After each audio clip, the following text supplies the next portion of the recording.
Hello, and welcome to the Project Good podcast. I'm your host, Anne Marie Hilton. Project Good is a social impact podcast interviewing experts and advocates about the pressing problems that we face globally and hearing how they suggest we move forward in the future. The Project Good podcast is brought to you by Project Good Work. The goal of this podcast is to inspire people and organizations to develop a mindset that can move others to positive action regarding the complex social issues facing people and the planet. For August, we're discussing culture and climate resilience. It's summertime in the Northern Hemisphere, and it's hot. Severe heat domes have shattered records across the United States and Europe. Record breaking blazes across Canada and the Mediterranean have forced mass evacuations and filled global news cycles. And it has been the supersized El Nino year. All while the Trump administration environmental rollbacks such as pulling out of the Paris Agreement, changing how the EPA values human health against regulation costs, and freezing billions in climate grants have sparked intense legal battles and nonstop political discord. In this sweltering mess, indecision, not taking action, and not facing the fact is what's costing millions, if not billions, of lives in the future. It's time to get personal about climate change and talk about how we can push back. Today's guest, Majella Mark, a journalist, researcher, and storyteller whose work explores the intersection of culture, technology, social impact, and human behavior through her writing. She's examined and looked at forces shaping our world, encouraging the thoughtful conversations about identity, equity, innovation, and the future of society. Majella has contributed to publications including Cultural Banks, Harness Magazine, and Medium, where she brings together data, research, and lived experience to make complex issues accessible and engaging. She's also the author of The Pursuit of Equality Through Women, Her Story, the coloring book, and Cats Are Trash Human Beings, using creativity and humor to spark meaningful dialogue about history, culture, and human experience. Let's get into the interview.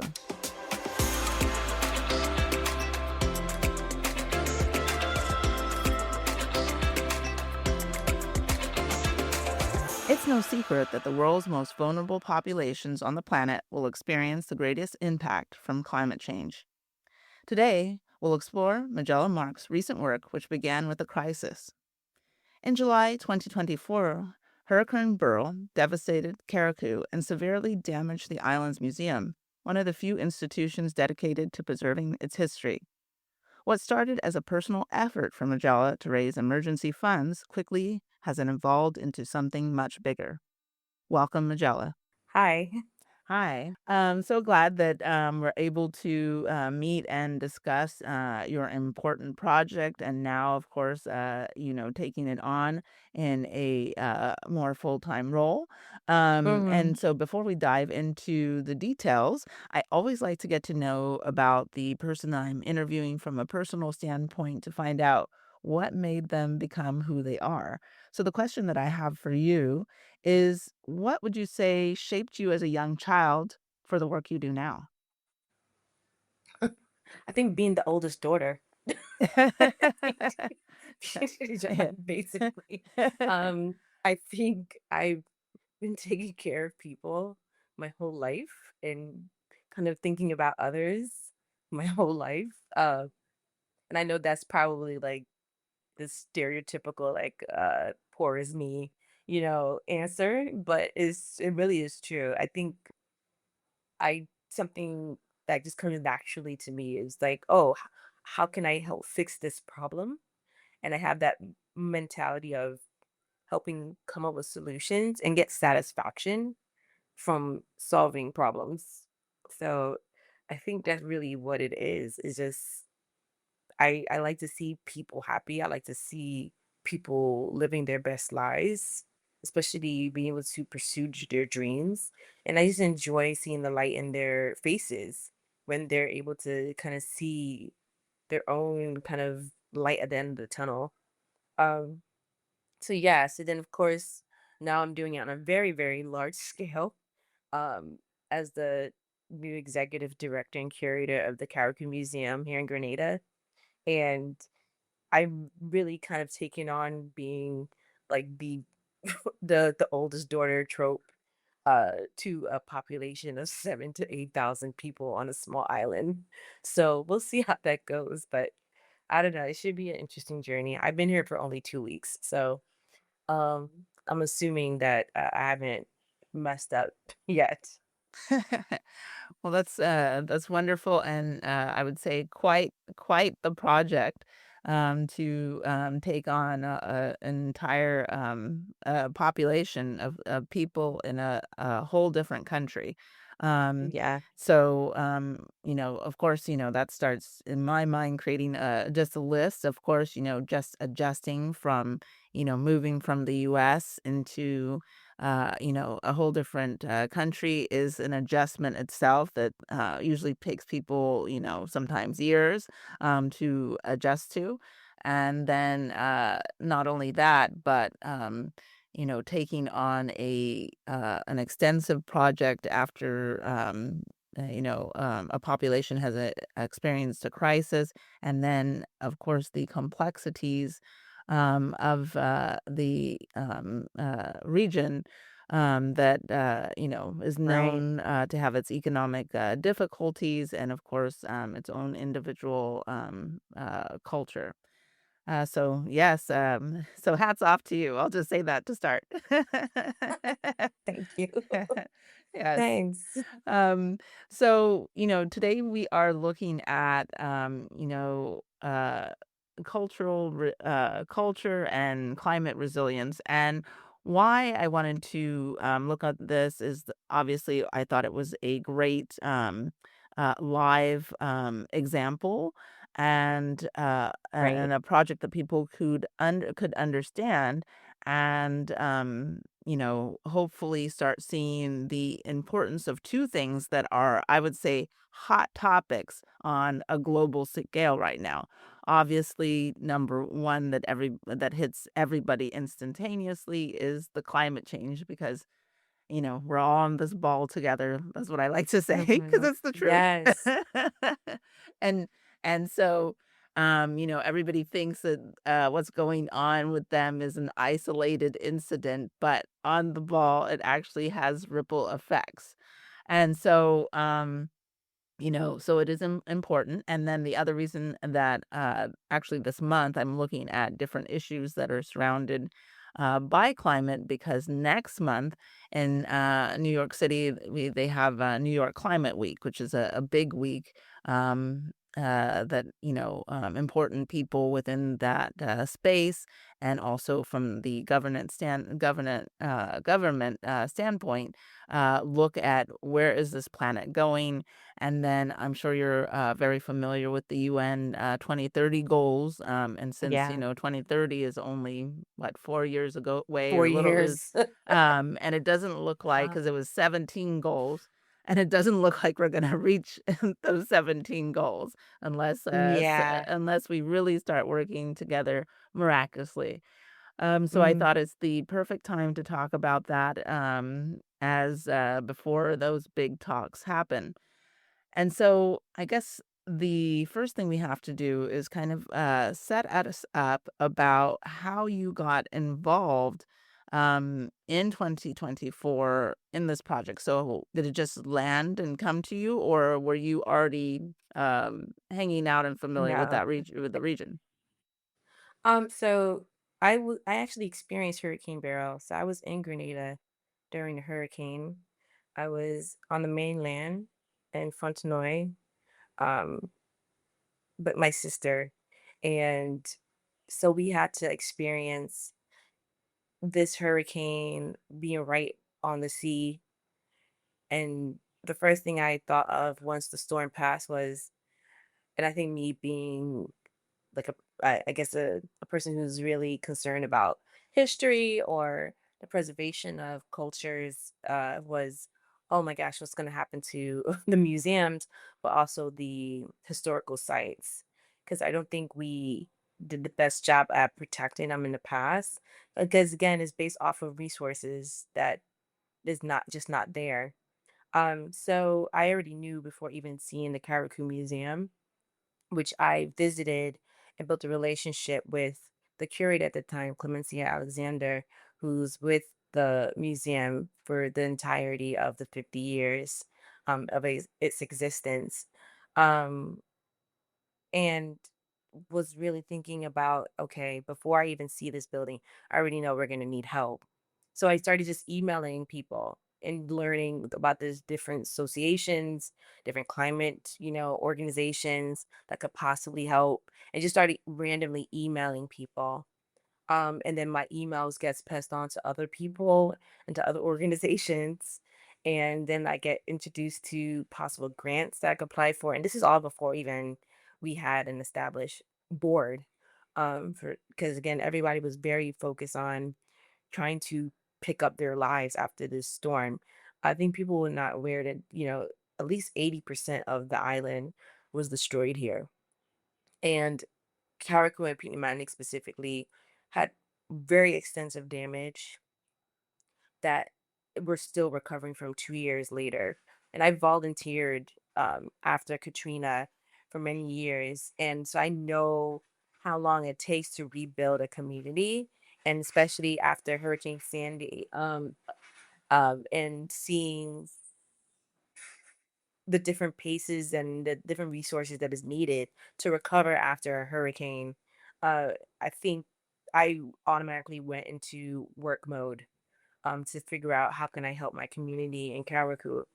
From there, it turned into, well, I'm already doing work to then getting introduced to people saying like, okay, we need to put a board together and obviously see usually be on the board. I'm like, okay, thank you. So I got on the board as a director of international affairs at special projects. And then after a year, they realized, okay, well, you seem to be already taking on the role of executive director and curator. I think we should just officially give it to you. So of course I asked for Miss Clemencia Alexander's blessing, because again, this was our baby. Since the beginning, the Carriacou Museum was founded in 1976, 2 years after Grenada's independence. So a lot of people living today, they remember the entirety of the existence of the historical society and also the museum itself. So I'm very blessed now to take on this task of not only rebuilding the museum, but kind of trying to take a new approach of what a sustainable museum can look like, taking onset into account future climate disasters that we're just it's not a case of if it will happen, but when. So I have to take the approach of making sure I think about not just a museum, but any type of community space that is going to be built here in a way where we know it could sustain, at least try to sustain a category 4 or 5 hurricane, um, or drought, or, from other disaster. I think people don't take into account that SIDS, small island developing states, feel the impact of climate change and global warming before bigger mass countries and land masses. And so these people are seeing the effects of the change happening and the destruction happening a lot sooner and a bit heavier than maybe other people in quote unquote more developed nations. So there's a lot there that we can go in a few different directions, and I want to tackle all of them. I think the first thing is, I guess, to be an obvious question that might come up from our guest standpoint is that, I guess, what caused you in because you were actually a person that was in the storm. I guess what made you, I guess, jump into thinking about, I guess, uh, a museum versus, first, like, I have to, like, run and, like, think about just, like, basic, survival of, like, water, food, and shelter, because I would think that that would have been, like you would be like, "Oh my gosh," being in the storm and, like, yourself, like, you'd be like, "I just have to think about, that safety," but for you then to think even from a, I guess, an after the storm perspective in an instant, I guess, is it just because of your past that you're just always thinking about, individuals? Like, I find that, I guess, the most interesting that your instant thought was, like, to just go in and I guess, save others versus just thinking about, like, survival and get out essentially. I guess what how did is that just naturally how you're always thinking? Yeah, yeah. I guess like yeah, I do have the oldest daughter trope. Guess and so for real.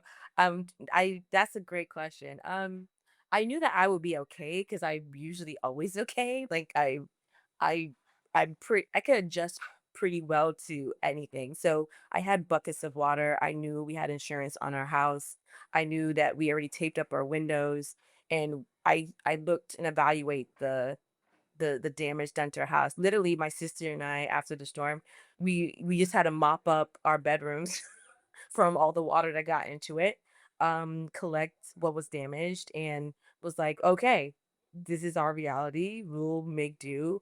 But again, I think coming from the United States to Grenada, I'm fully aware of the privilege I have where I knew I will be fine. Our house was still intact. We had cracks. We had a bit of damage. We had to replace a lot. But I knew that we still had shelter. We still had shelter.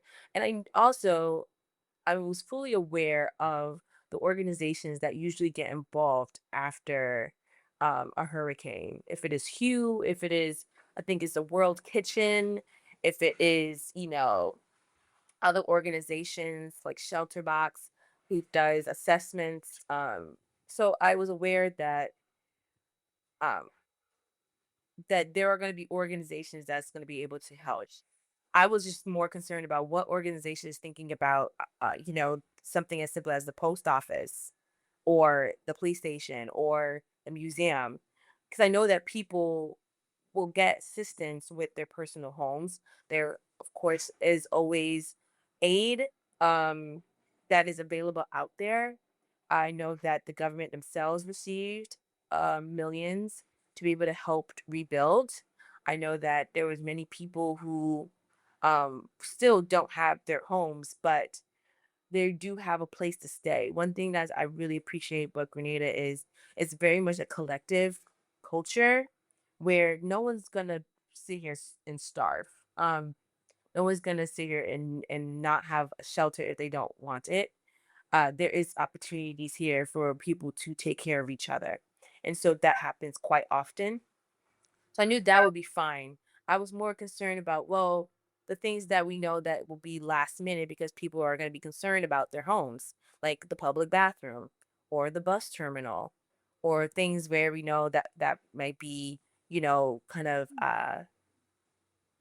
vulnerable to either possible outside development trying to turn into something else or possibly organizations coming in and deciding that it's not worth saving. So my mindset was very much on, okay, I think it is important to preserve a lot of our culture and history that is here in Grenada. We have just pretty much got a lot of that wiped out by a storm. I know in the past in history where documents and a lot of people's identities and stories were erased due to other natural disasters, such as either fires in government buildings where people's birth certificates are now gone, or again, like I mentioned, I helped coming this day, I think maybe no more than a week after the storm, I came from Grenada to Carriacou and went and tried to help and volunteer. And I was assigned to the post office and I saw how much documents from years and years and years that had to be tossed out because it was all accumulated with mold and it was just not safe. And I thought this is a lot of people's stories that is just being just dumped into a pickup truck and being sent to a dump site because it cannot be saved. So of course I was thinking about the museum in that state. The whole top floor is gone. Mm, Um, Many of the items, the artifacts, and bless my elders, a lot of the items were just packed in boxes and left in the building, expecting to not have such a bad storm. And a lot of that got swept away. So we have gotten a lot of our collection, our artifacts that are completely destroyed or disappeared due to the storm. So wow. we quite literally are starting over. Um, and I think a lot of times where we especially have the difficulties of governments trying to either force either editing of history or trying to retell history or trying to completely erase it. It's very important that, especially as a diaspora, I'm going to speak specifically for the African diaspora, it's important that we protect our story, protect our identity, protect the culture that we have left, that we have completely have over time have unfortunately lost due to not being in our homeland, and really taking into account how do we make sure that we don't have someone take advantage of it and try to tell us our own stories. So I take that very seriously. And it's not just for Karaku or just Grenada, but overall for the African diaspora, where I take this into account when if it's something as simple as losing funding or having someone who's trying to force arm either like a government agency trying to shut down or trying to dismantle or fragment institutions that have been preserving and being the guardians of our human stories, our history. So I take that very seriously. So I didn't think for me it was a sense of like, oh, I had to think about myself and, my house. I knew I would be fine. But I knew that with the threat of specifically, and I'll say for black people, um, and how we are constantly having to fight for existence, that I had to take action specifically for that museum because I knew the resources that they did not have, and I knew what I can do and the skills I had and the capacity I had to make a difference and to do something about it.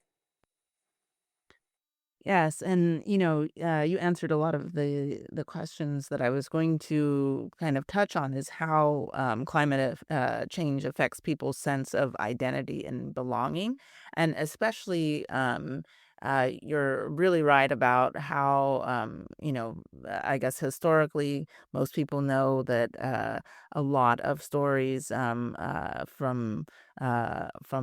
Black and African culture are lost or hidden or even taken out of history. And so, it has obviously shaped the global narrative of for Black people of all nations, and it is so important. And right now, I would say that's another critical ongoing thread throughout everything that we are experiencing. If it's not what I would say the core problem I think that we are having on the planet is that we are not seeing each other as humans, and not only for Black people, but anyone that is not, I guess, white, and which is absolutely critical that we all have to see each other as humans, being that most of the global majority is not white. And in order to save the planet, we have to see that everybody has an equal stake in it. And so, what you have said obviously is showing the importance of understanding each person's story that makes this whole global, story. And so, one of the things I think that people don't understand, and I think it's a critical key right now of where we stand as, a society, is that why culture goes hand in hand with protecting biodiversity. I don't think a lot of people realize how critical that is. So I guess, what would you say you can just give me maybe just 3 ways that, that why the culture protecting the culture is also, going to be key in, protecting our planet? So I think three ways that culture will protect our planet is there are practices that are instilled and threaded in culture that is connected directly to the land. Like I like to say that we're, we're on this rock until we're not, right? And so we have to take that into consideration. So one, a lot of our cultures, and it's not just, and I'm no, I could speak on being Grenadian, but I know from traveling and connecting with other indigenous groups and different, cultures, especially on many different planet, not different continents, um, that something as simple as the way we grow food and farm and take care of crops, that's something where it's instilled in us. We know the land, we have dealt with the land, and we have been able to take care of that land for generations. And I don't think that gets respected. I know this for a fact because we've seen that example in Australia when they had this massive wildfires and they were overwhelmed, knowing that the Aboriginals had a practice that prevented those wildfires from happening. And then had to pretty much humbly go to the Aboriginals and say, hey, obviously you have a solution to this problem. I think we need to take this into consideration. So I think that's one thing. We know this land. We've dealt with it. Another thing is the blue economy. Here specifically in the Caribbean, fishing is like breathing for many people in this country, in this region of the world, right? So when we have fishing practices, and it's not all, but many fishing practices are done in order to bring balance. So when we have these commercial fishing and these big boats that are trying to accumulate all the lobster out of the sea, it becomes very detrimental to the water. Yesterday I went snorkeling to actually see the reefs and see what was happening. We quite literally after Hurricane Beryl have to rebuild reefs and different organizations such as the company Defer Dive that's right here in Caracu and Hillsborough. I went with them because I needed to one see the actual sculptures, underwater sculptures that was there, right, for the sake of the museum. But also I needed to see the reefs that they're trying to accumulate. So even in the sculpture park that they built under the sea, there actually have volunteers who are literally gluing coral and trying to create natural reefs to bring back a lot of the reefs that has been gone, not only by the storm, but by climate change. And so we have people who are pretty much having to manually replenish the planet. And we have locals who could just be in the water and consent when something is wrong. We have to respect that. We have to respect that.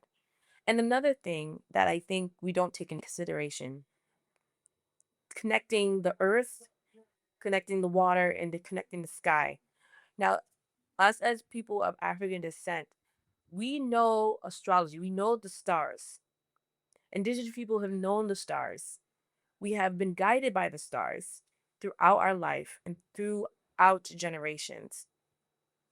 And a lot of times that is not taken into consideration when we are looking at to how do we take care of, like, okay, when we know when we have to go ahead and crop certain produce based off of the actual moon cycle. A lot of people don't realize that a lot of people in the Caribbean do that. They go based off of moon cycles of when they're growing their food. They go based off of the stars when they're seeing, like, okay, we have to go ahead and maneuver this or that while we're in the sea. And it comes something natural that is taught from one generation to the next. This is something that needs to be respected because this is something that has been instilled in them for generations. And then we can have all the scientists in the world, We could have all of the nonprofits, we could have all the talking heads that's going to all these freaking different conferences for climate change. But we need to go ahead and actually speak to the local people and ask them, how do you want your land to be taken care of? How do you want to participate in making sure that your home is safe? Because these people do care. And when they see these different organizations coming in, they're like, okay, here's another one doing another assessment, especially after a hurricane. So I think those three things is something we really need to take into consideration. Now, one of the things, and I've seen this myself over and over and over, and I personally don't know, I guess, how to get over this hurdle. But the biggest hurdle I see is that having that intercultural respect. I guess what is the key, or how do we get people to start having that respect? I find that that is the biggest hurdle, and it's the thing that is, like, over and over and over and over again, that keeps, rearing its head, because we have, obviously, the list of, okay, well, these, scientific methods, we hear about the culture, but how do we get people to that respect part, that perhaps your way, that, you've known that, worked in, I'll just, I guess, do the obvious, in your European, climate or method, is not necessarily the thing that's going to work here in, the Caribbean, Africa, South America, you name it. And I guess knowing that that is okay, it isn't a one a one stop everything, one stop fits all. I guess, how do we get over that hurdle? I've never been able to, I guess, to come to a conclusion on how do we start to develop that respect. What are your ideas? So there's a saying we have here, and I know you probably know it very well. Those who don't listen gonna feel. Mhm. And I really do think that that is something that is going to happen. I think that things may get worse before they get better. And then people will then have to humble themselves and realize that they have to go ahead and speak to those who know the land better than themselves. Um, it's unfortunate, but I think that's the reality. I think we have a lot of younger generations where they feel helpless. They want to help. They want to be able to come up with solutions. They could see what's happening. They have access to information on their phones, right in the palm of their hand, where they can see what's happening in the world, not just on where they are, but in the world.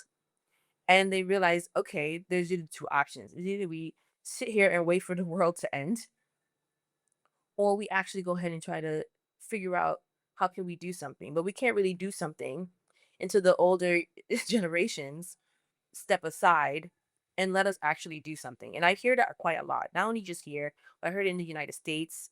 I've heard it in the UK, where I definitely speak to different youths and just ask them like, "What do you?" I mean, me being a millennial, and you now you're gonna inherit whatever we try to, fix or whatever we have, um, as we are the current adults trying to function here. Um, what do you think we can possibly do to make it easier for you? And they said, just listen to us. We have ideas. Let us do things. And we just need you to support. Is either support us or get out of the way and let us do it ourselves. And I've heard that many times.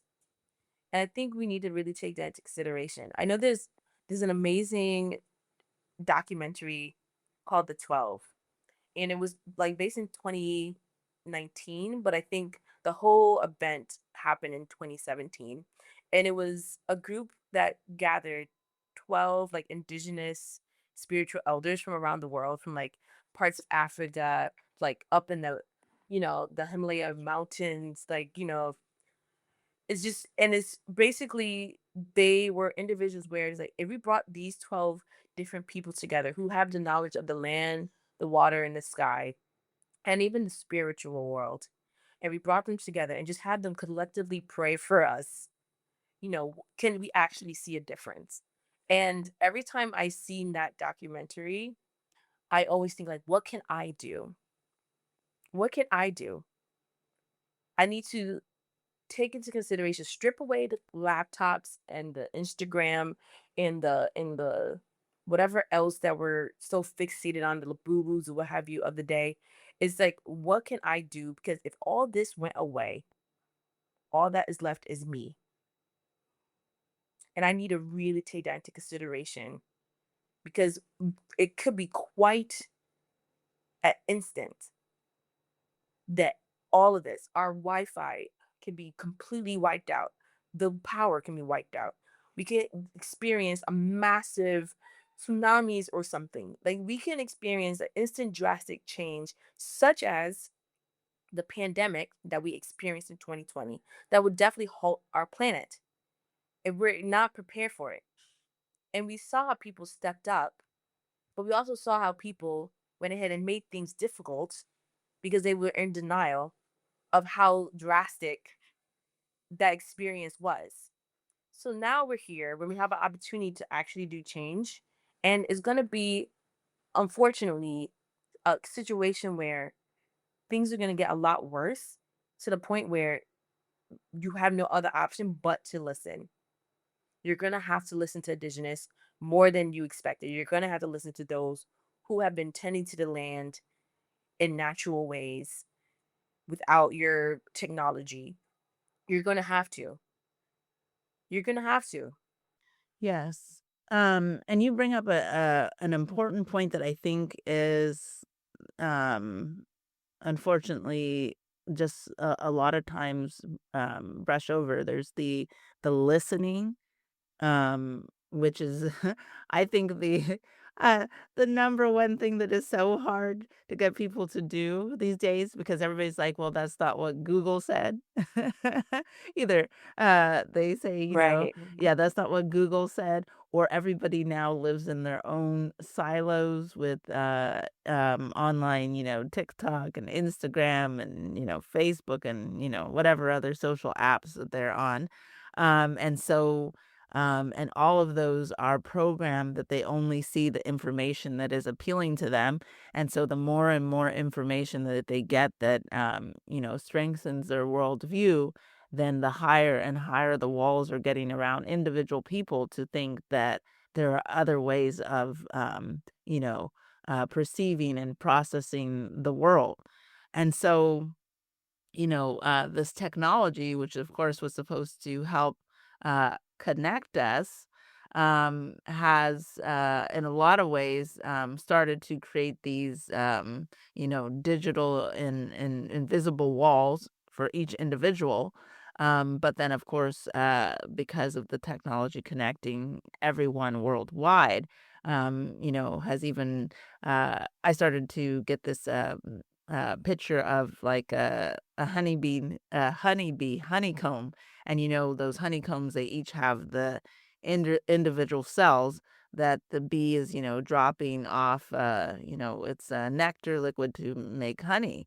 And so we are like this hive, and but each of us lives in these individual little honey, uh I guess you would say it's a sec I don't know what the bees, consider those, but the little, individual, like, uh, um, Like the little th honeycombs, little honeycombs, sections, yeah, the departments. the little, departments, like, you have to drop it off. In my mind, Yeah. I don't know if the bees are, like, thinking of this, like, "You do section 1A, and I do section Yeah. 1B." I don't know how they, how they I think in believe there. that.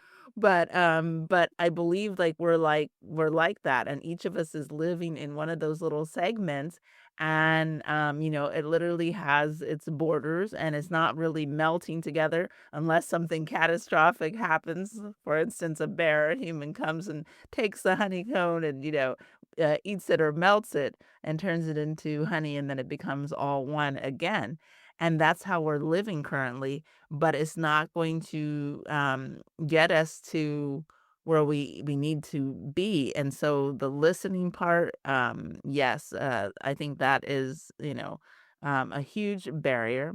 And then I feel it, and I'm sure now that you live in an area that is experience something like this, I can't imagine that other people don't feel that something catastrophic is on the horizon. Like, I can't tell you the day or the hour that it's going to happen, Right. but deep down, without a Mhm. question, I know something is coming. I don't know what it's going to be. I hope not another pandemic because I think if we go through another pandemic, I do not think that we were going to make it.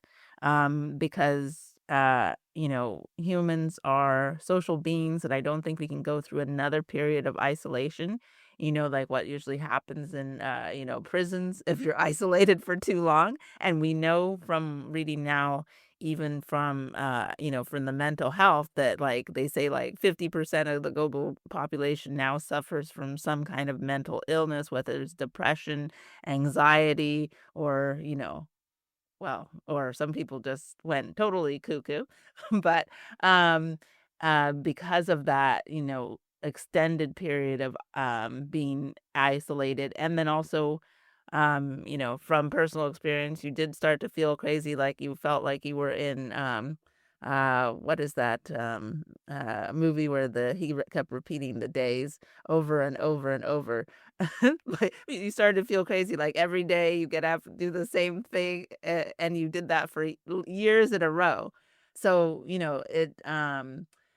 it isn't unlikely that you started to be like, "Ah," feeling like you were trapped Yeah, into like, how many hobbies can you possibly do? right, so it was not uncommon to, like, you can't, like, you just start to yeah, you started to feel crazy, and you Mhm. probably were wearing the same things over and over, and you were Yeah. like, "I don't even know. Is it Monday? Is What's it happening? Tuesday?" Yeah. It was just yes, I never want to experience that again. And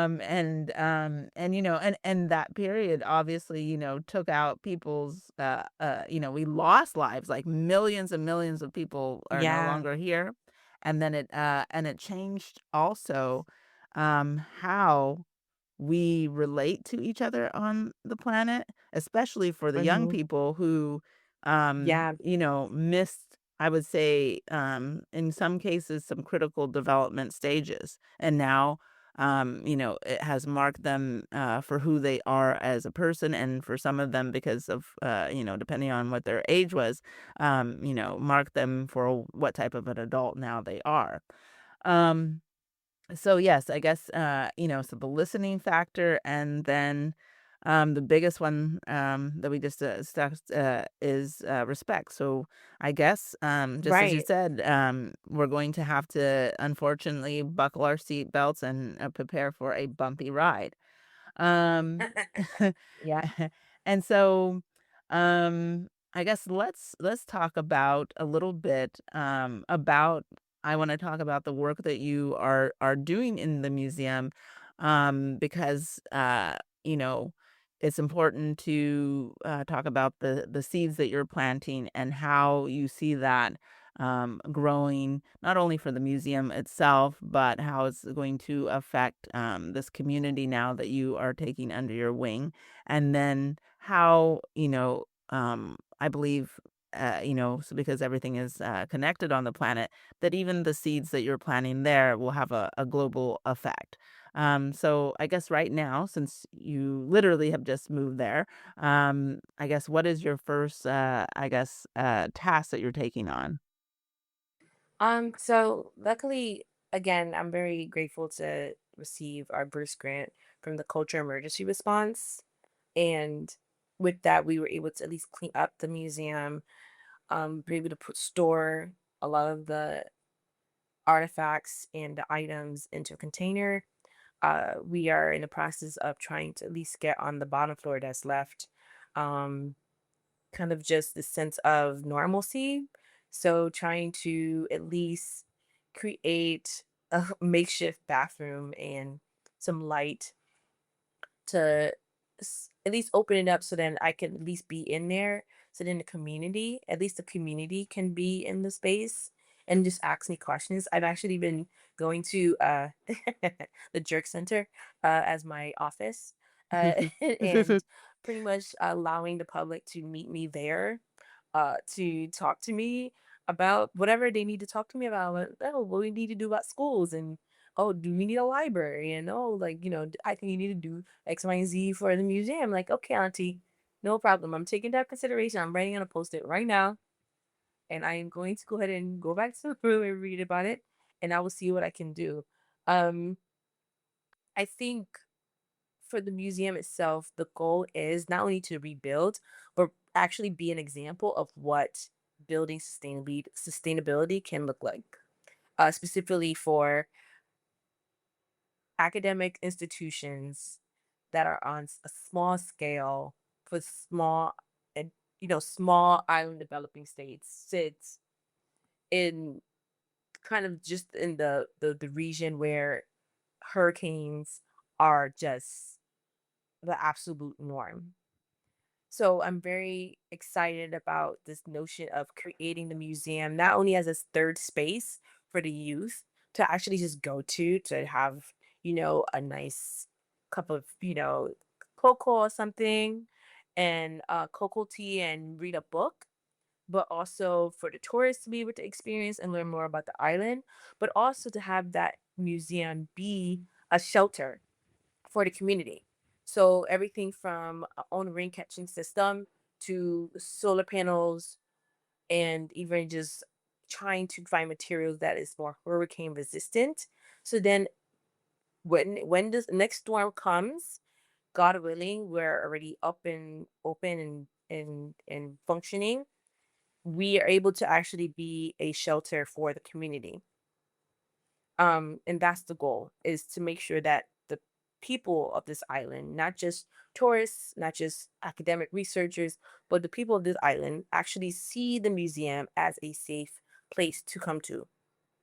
And so I'm very excited. I've been learning so much about different, sustainable, methods. And I went to the Island Innovation Conference back in St. Kitts last year.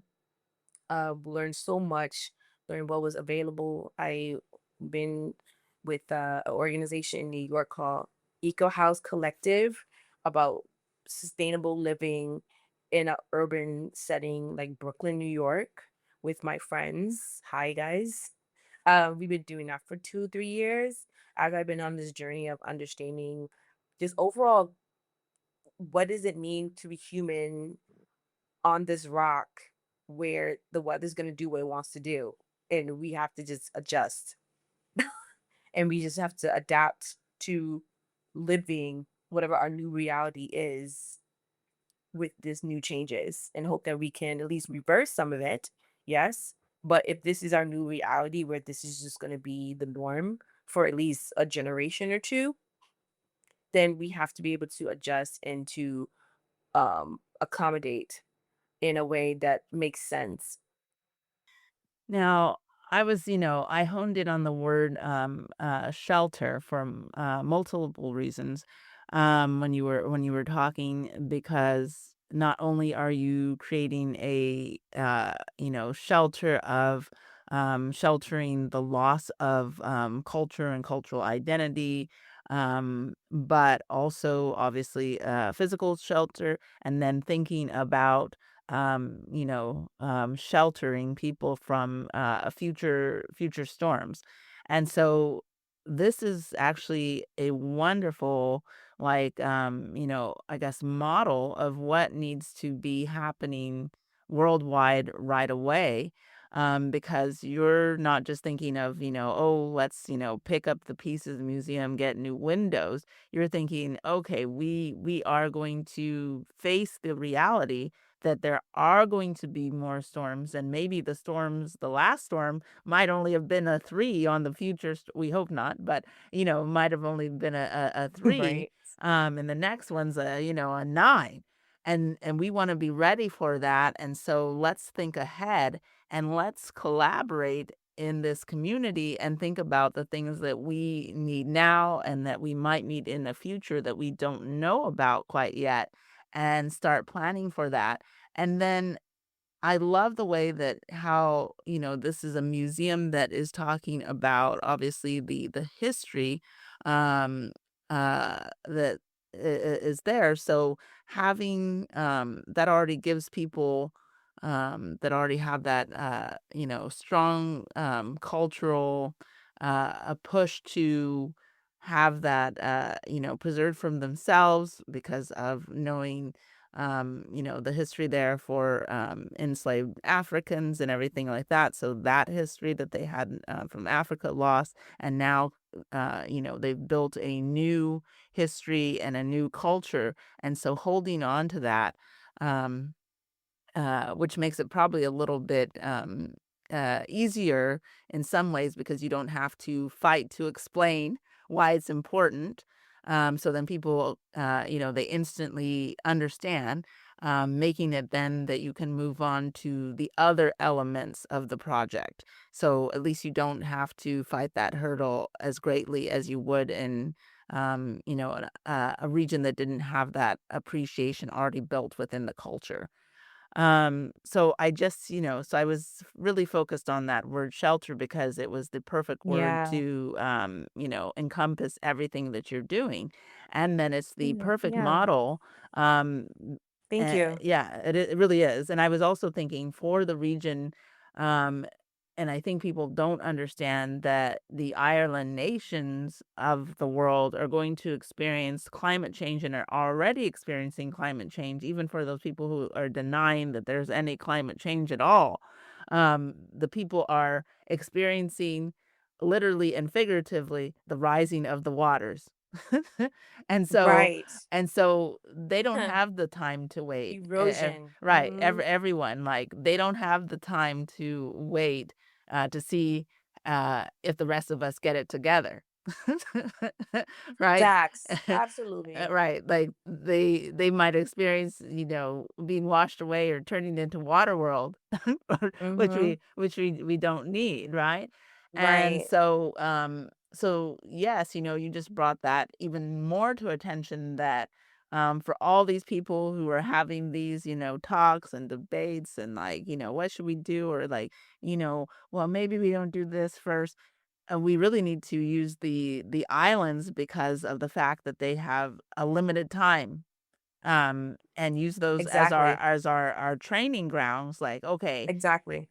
how are we gonna take care of these things right away?" So I think that's perfect, and that is definitely, like I was saying, that you are starting a seed that has a global impact, and so being able to now showcase, as you're doing this project, how, your start of preserving the culture directly now, affects from a global standpoint, essentially, I would say a lab. You're creating a lab and showing like this is, how we save You get ourselves it. in real life. Yes, Yes. so perfect. Yeah. And Mhm. can I just say that I come from a tech background and Mhm. I've worked in entertainment for way too long. Uh-huh. And I think people don't realize that a lot of these old practices is also a technology. So what I am very grateful for, and maybe this is why they thought I was a good fit, was I can merge the two together. How do we merge old technologies with the technologies of today to really kind of come up with solutions, not just for the museum, but overall? So I'm very grateful that in the 2 weeks I've been here, I've spoken to not only different companies who's been here, but I've spoken to nonprofits who's trying to figure out how to go ahead and fix a lot of the problems because they're seeing it in real time. And so to be able to actually as weird as it sounds, using such a small island as Karaku as like a lab, as you say, is exactly what we're trying to do. Is like I want to welcome different nonprofits and different startup companies who maybe have solutions and want to try them out somewhere. And so I've already thought ahead, like what does the Karaku going to look like 5 to 10 years from now? And is exactly that is going to be an incubator of people really getting a chance to experiment and to practice and to adjust a lot of the solutions they thought they had for certain problems. And I think the people here are welcome to it. They want to see their home saved. They want to see progress here on the island. Um, I'm sure maybe because I'm related to half of them, they're just kind of going along with what I'm saying. But I do think that they really do see not only me being here, but what I can bring here as an opportunity for like, okay, we could actually see some real cool things happen here that could actually maybe really solve some problems that we're seeing right now. Yes. No, it's beautiful. Like when I started, really comprehending the what you're doing, that it's not just like, saving some artifacts. It's saving a nation of people, but then using that experience that you've went through. So as you know, they say like it's the tough experiences sometimes are the training ground for, Right. It is. something better for the future, and so you're literally showing that in action for what you're doing, so, I give you 3 hats off for that one. Oh, thank you. And so that's wonderful. Now, I also want to, because you're such multi-dimensional type of person. You also have a background of being a storyteller, which I think is key in this type of project. And so I guess, how do you see that you're going to incorporate, I guess, continuous storytelling in this project? I'm very excited to just show what the island has to offer. Um, it's really exciting to be able to see how many people really want to create things. So I am really taking on that curator role of how, what do the local people want to do? What do they want to film? What do they want to write about? Um, I think one thing I'm working on and I'm trying to get an idea of how to get it done is just looking at the different recipes that's here, the different aunties and uncles who have traditional cooking. And so it's like just having the young people actually cook with the older elders and learn the recipes, then document it only not only on film, but document it in on paper. So then we could publish it as a cookbook. And so we know that okay, we've not only archived something that is important to the community, so it's not lost, but we also able to share it with the rest of the world. Because not everyone can come to Karaku. I'm fully aware of that, but we can try to do our best to bring Karaku to the world. And so as much as I'm not exactly the best at social media, I am good at seeing where a good story is and how do you put that story together. And so I think I am taking opportunities where I see potential to then be able to tell those stories for the rest of the world to see and be able to do that on platforms that is accessible is something that I really am grateful for because I know, yes, as much as I say like technology could disappear, a lot of a lot of the technologies we do have, and I spoke on this, even with AI, a lot of it, that's the only way that the small islands can possibly catch up is they have to put their stories out there free on the Instagrams, on the TikToks, where they say like, "Hey, we're here. We're here." We may not have big publications like the New York Times or Washington Post, but we're here and we have stories and we have news to share and we have people here that we want you to meet.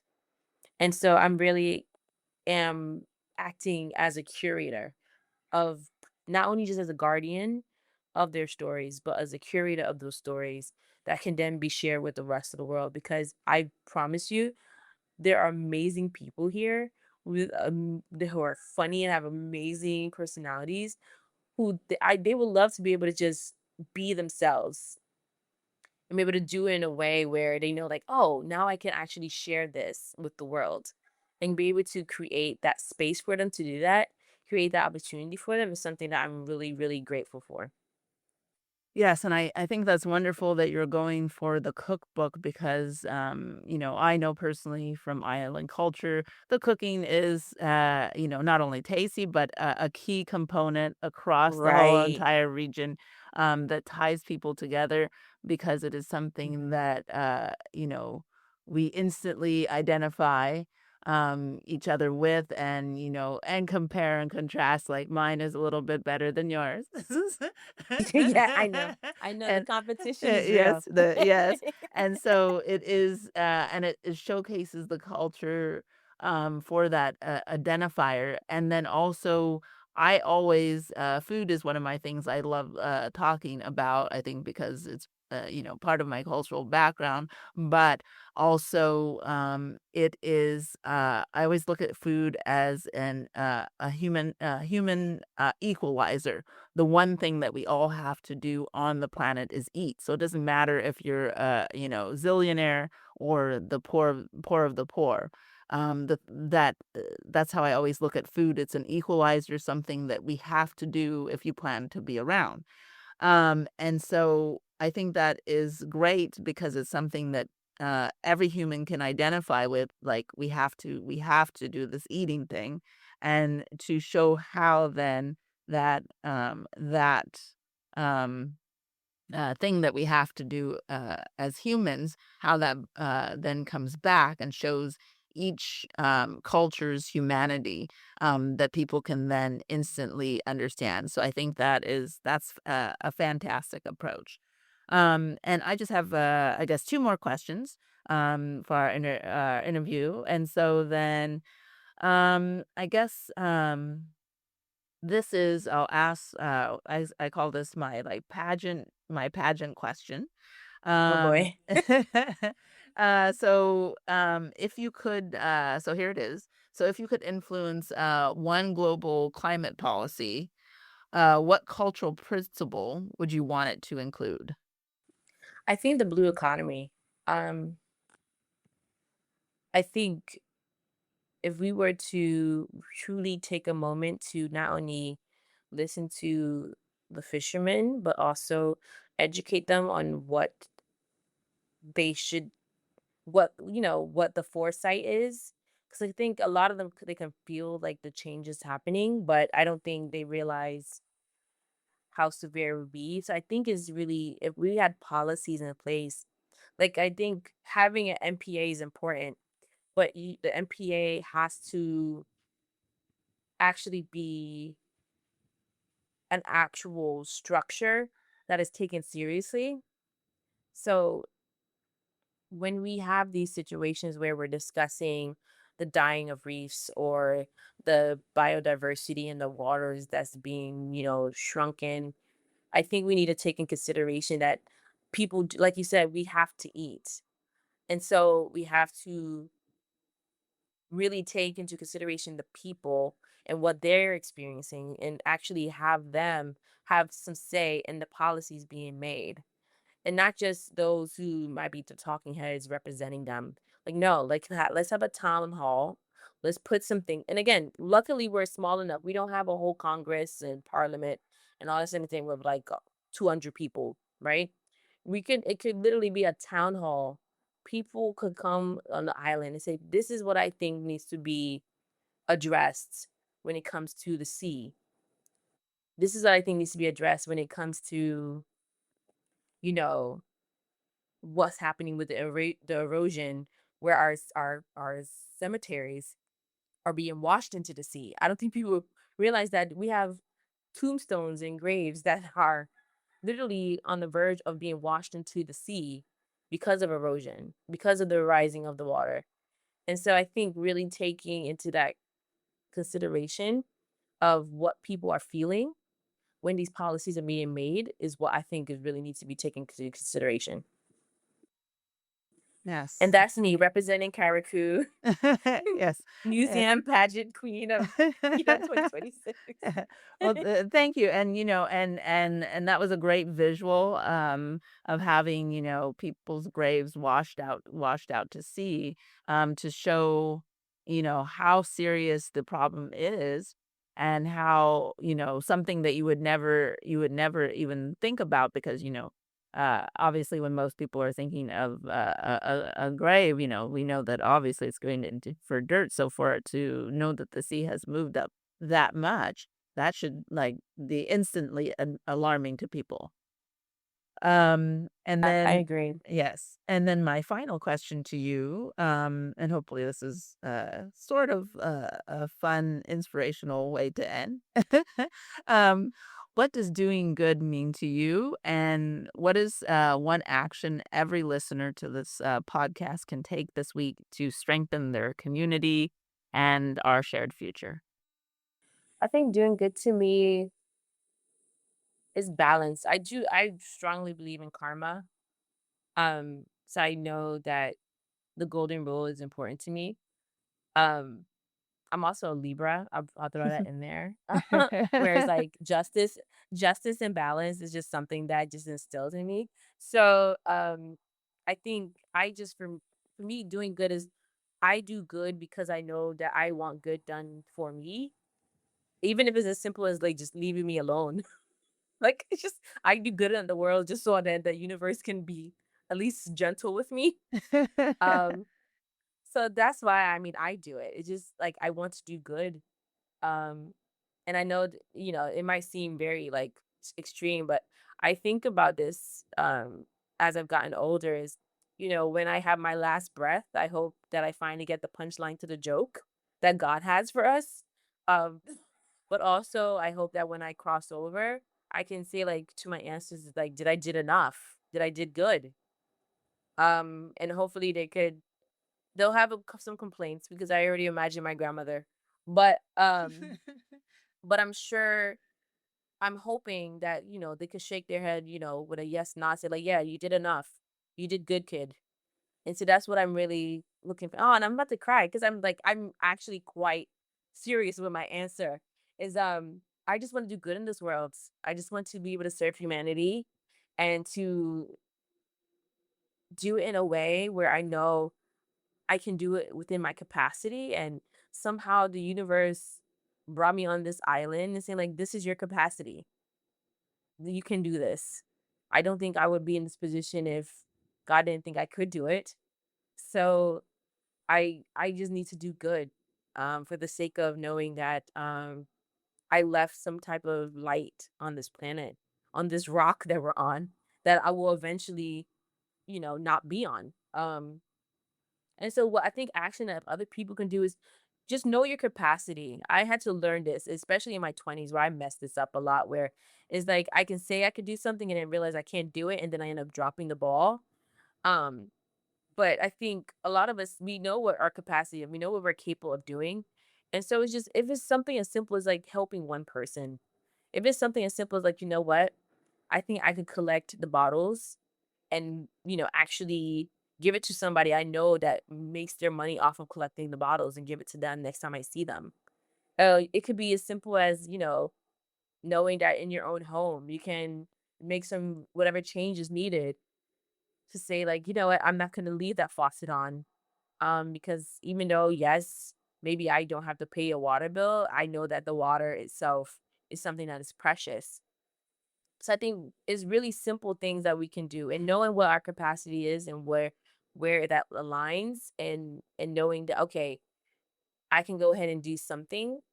I see us one problem and I think I have a solution to that one problem and I think I could go ahead and actually execute that solution to that one problem. And if we collectively do that cuz we're all interconnected. If we could collectively do that on the planet, I mean, we'll be way better off than we are now. I love it. It goes back to, the saying, do your little piece of good where you are, and together Right. those little pieces will change the world.